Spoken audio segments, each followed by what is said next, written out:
Bismillahirrahmanirrahim. Assalamualaikum warahmatullahi wabarakatuh. Alhamdulillahirabbil alamin wassalatu wassalamu ala asyrofil anbiya'i wal mursalin ala habibi qulubil alamin abil qasimil mustafa Muhammad wa ala alihi thayyibin tahirin siyama baqiyatullah fil ard arwahuna fidah.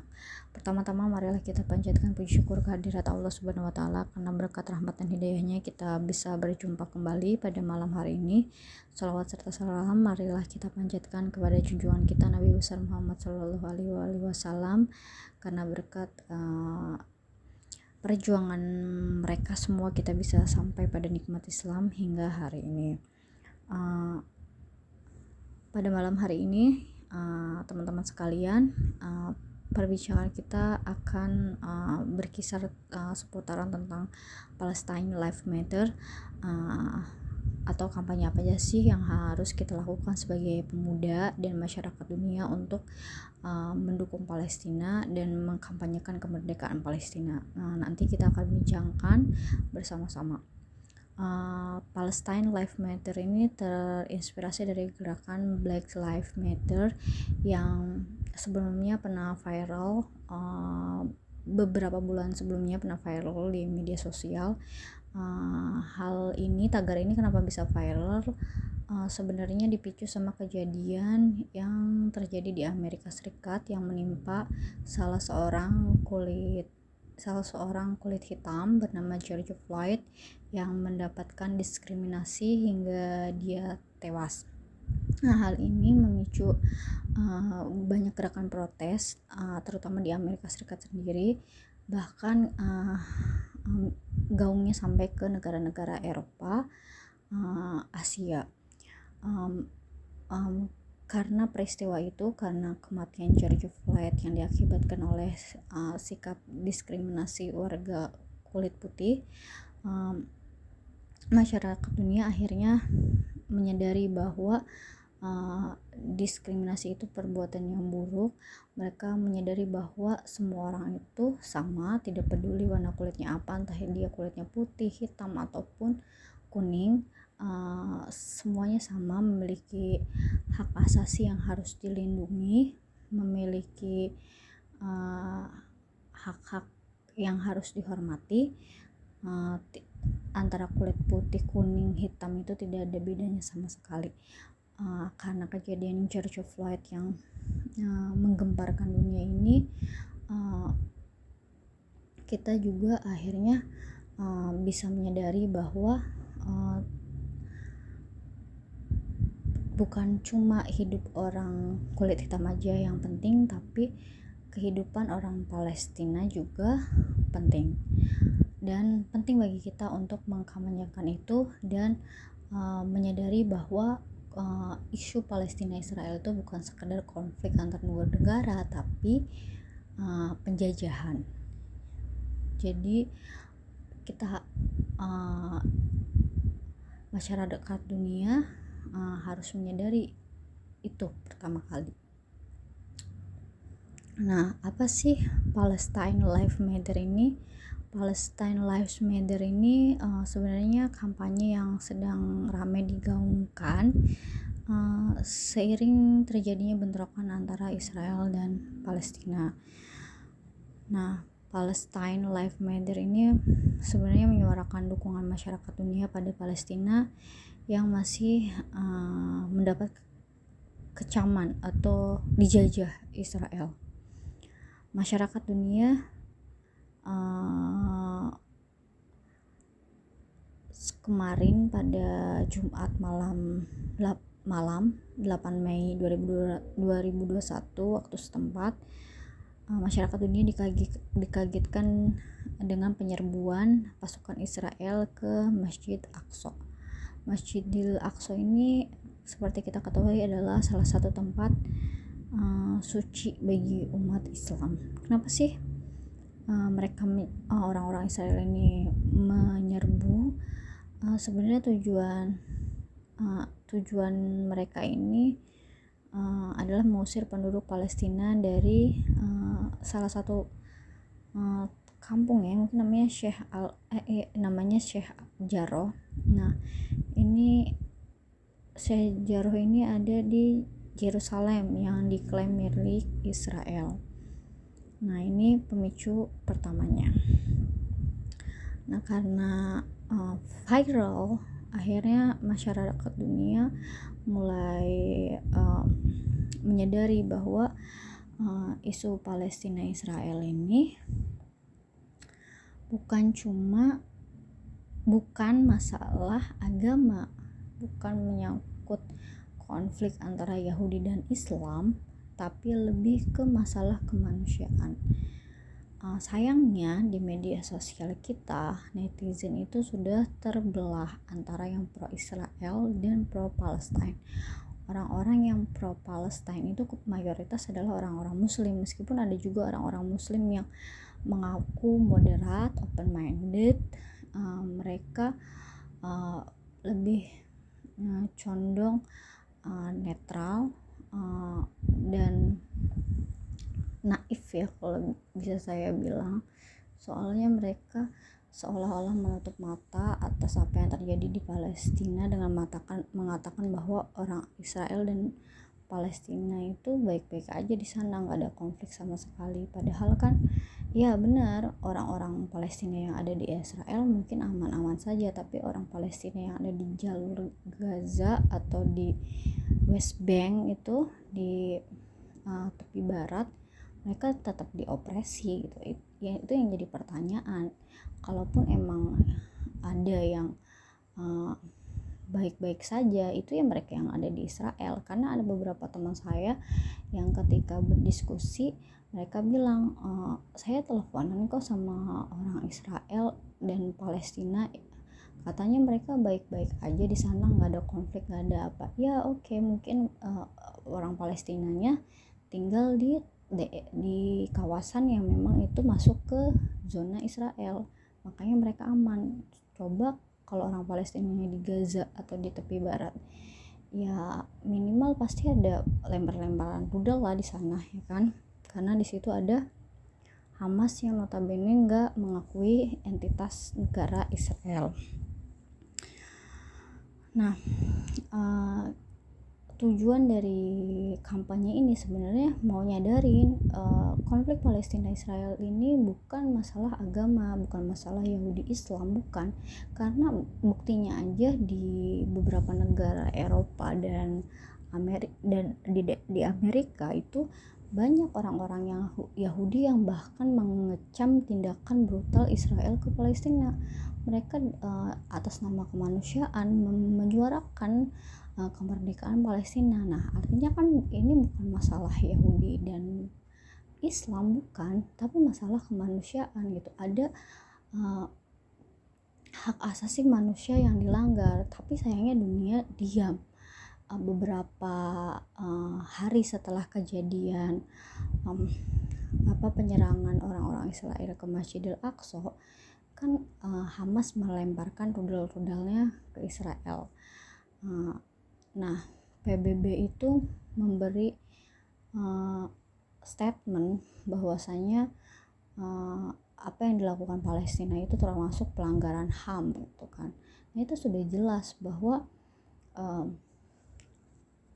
masyarakat dunia itu menutup mata dari itu semua. Apa yang dilakukan Israel ke Palestina dianggap sesuatu yang lumrah, tapi apa yang dilakukan Palestina ke Israel itu dianggap sebagai hal-hal yang keji, dianggap teror militan.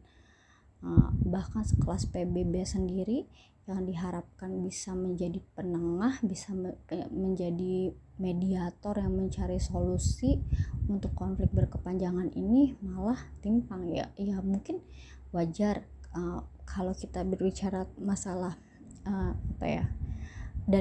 masalah ini dari perspektif realis. Kalau menurut hubungan internasional, menurut ilmu hubungan internasional, ya negara-negara ini hubungannya anarki ya. Jadi mereka itu akan melakukan sesuatu yang bakal menguntungkan negara mereka sendiri. Jadi mereka melakukan sesuatu berdasarkan national interestnya mereka. Nah, mereka tidak mempercayai lembaga internasional, karena lembaga internasional walaupun jargonnya adalah untuk bekerja sama, untuk saling melindungi, tapi toh tetap saja lembaga internasional itu sebenarnya hanya corong, hanya wadah untuk melanggengkan kekuasaan beberapa negara saja gitu, terutama negara-negara superpower. Jadi lembaga internasional itu hanyalah kaki tangan bagi lembaga negara-negara yang superpower gitu. Contohnya PBB itu sebenarnya kayak ya walaupun dia terlihat mungkin kita bakal bilang mati-matiin bahwa PBB netral apa segala macam, tetap aja dari tindak tanduknya PBB itu cenderung mendukung Barat, mendukung Amerika gitu, Eropa.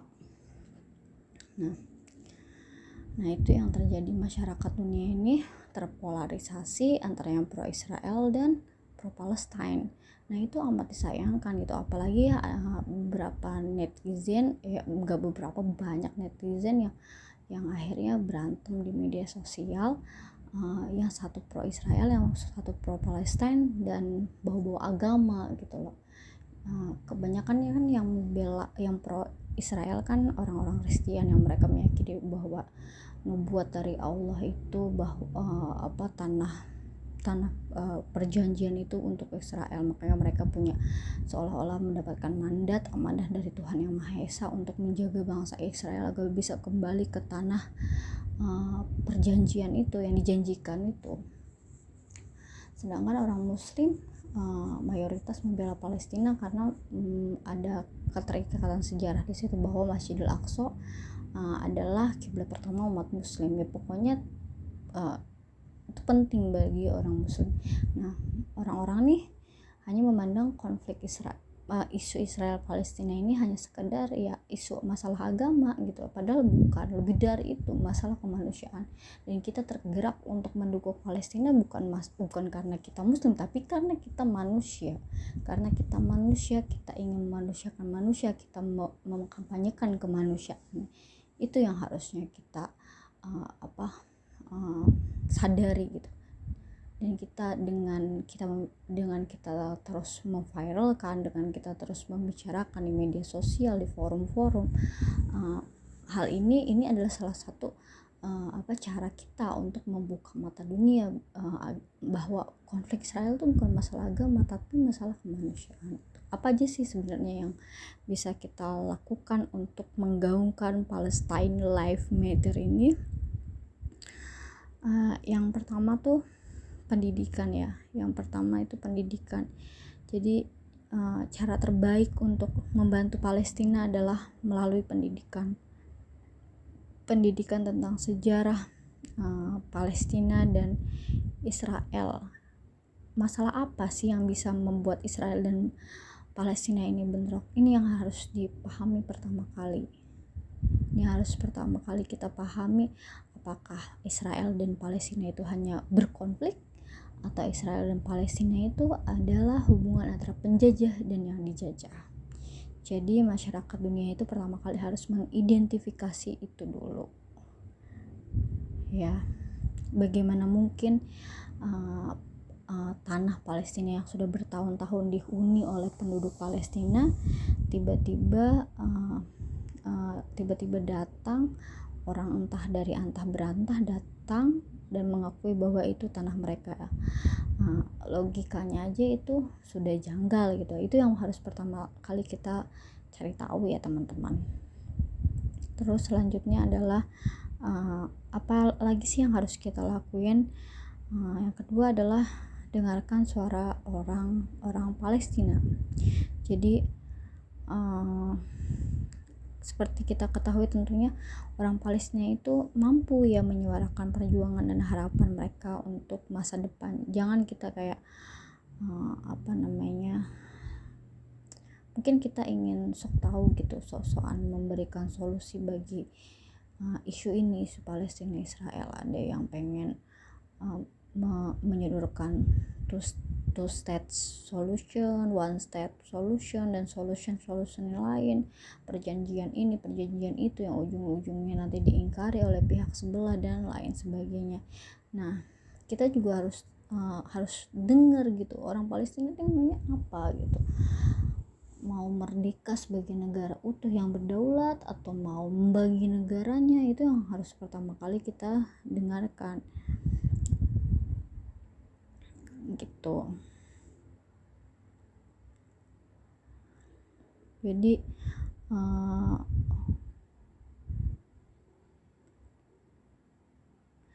mereka ini tidak perlu diajak bicara ya dan berdiskusi. Yang harus dilakukan tuh adalah dengerin suara Palestina yang sekarang terus-menerus dibombardir, dijajah dan diperangi. Jadi kita harus sadar bahwa yang diserang ini tuh bukan cuma orang muslim, tapi serangan dilakukan Israel ini jelas-jelas menyasar masyarakat Palestina secara keseluruhan. Jadi dengerin suara orang Palestina, mereka maunya apa. Terus ketiga, manfaatin media sosial. Jadi karena media-media mainstream rata-rata tidak memberitakan masalah Palestina dan menurut mereka ini dirasa beritanya kurang menarik, kuno dan jadul, udah ketinggalan zaman, terlalu berlarut-larut lah, apalah, akhirnya tidak diliput, tidak diviralkan. Maka kita harus perkuat suara Palestina ini dengan terus membagikan laporan-laporan, membagikan video-video tentang orang-orang Palestina, perjuangan Palestina gitu, apa yang dilakukan Israel di Palestina itu harus kita sebar-sebarkan biar dunia tahu gitu, dan biar dunia tuh merasa simpati sama Palestina sendiri, tidak merasa sendirian menghadapi kekejaman Israel, karena agar Palestina juga bisa lebih kuat lagi karena melihat dukungan dari mana-mana gitu kan. Terus tapi tetap aja ya kita harus menerapkan asas meneliti berita yang akan kita share. Sebelum kita share tetap kita harus perhatikan dulu apakah ini hoax atau real gitu kan, harus diperhatikan. Jangan karena kita menggebu-gebu membela Palestina tapi kita menyampingkan data dan fakta dari berita tersebut gitu. Kita harus benar-benar menseleksi, jangan sampai kita pengen bela Palestina malah ujung-ujungnya nyebar hoax gitu yang jadi masalah. Terus selanjutnya adalah apa aja sih yang harus dilakuin? Boykot Israel. Ini salah satu gerakan yang udah dimulai sama warga dunia ya. Ini salah satu gerakan global, terus terutama sama yang dilakukan sama orang-orang Palestina. Gerakan ini nih memungkinkan orang Palestina memboikot produk-produk yang dikeluarin Israel. Terus gerakan ini tuh tujuannya apa sih? Gerakan ini nih bekerja untuk mengakhiri dukungan internasional terhadap Israel untuk menyerang, sebab secara sadar nggak sadar orang-orang yang mendukung penyerangan Israel, secara sadar nggak sadar orang-orang yang ikut mendukung penyerangan Israel dengan membiayai mereka, biaya tidak langsung dikumpulin melalui produk dagang yang dibikin sama Israel. Nah, jadi boykot ini perlu ya, karena mungkin kita mikirnya Allah cuma beli satu doang gitu kan, nggak apa-apa lah aku beli barang produk misalkan produk yang diproduksi oleh perusahaan yang berafiliasi dengan Zionis, nggak apa-apa lah. Mungkin kita mikirnya kayak gitu karena ya kita mikirnya kita cuma mikirnya kita doang gitu, satu apa ngaruhnya, padahal kan itu ngaruh banget walaupun sedikit ya. Misalnya kita konsisten ngelakuin itu sedikit nanti terus banyak orang yang ngikutin kita, akhirnya kan jadi besar dan mungkin akan berefek, siapa yang tahu kan, berefek sama perekonomian Israel akhirnya, karena mungkin akhirnya karena nggak ada dukungan, nggak ada uh, pembeli yang berminat membeli produk dagang Israel, ada Israel lemah, nggak bisa beli senjata, kan ngaruh kan akhirnya. Kalau ini gerakannya konsisten dan dilakukan sama banyak orang gitu kan, ini yang harus kita gaungkan bersama-sama, kita kampanyekan. Terus apalagi sih yang bisa kita lakuin yang untuk Palestina? Yang kelima adalah berdonasi. Jadi karena Palestina negara yang masih kurang stabil gitu, terutama masalah ekonominya, karena masih dibombardir, hidupnya tidak tenang, nggak ada kedamaian, tentu kondisi ekonominya nggak baik-baik aja kan ya. Makanya sekarang ini banyak nih organisasi yang buka donasi untuk kelangsungan hidup masyarakat Palestina, terutama bagi anak-anak dan wanitanya nih yang banyak terpapar efek dari konflik berdarah Palestina dan Israel ini. Banyak organisasi menggalang dana gitu. Nah, kita setidaknya walaupun nggak banyak, mulailah berdonasi. Berdonasi itu akan membuat senyum di bibir mereka. Tapi tetap harus hati-hati ya kemana kita donasikan, cari organisasi yang amanah, cari organisasi yang jujur, yang benar, menyampaikan niat baik kita ke masyarakat Palestina. Mungkin untuk malam ini segini saja, kurang lebihnya saya mohon maaf. Nanti kita lanjut diskusi lagi. Wabillahi taufiq wal hidayah. Wassalamualaikum warahmatullahi wabarakatuh.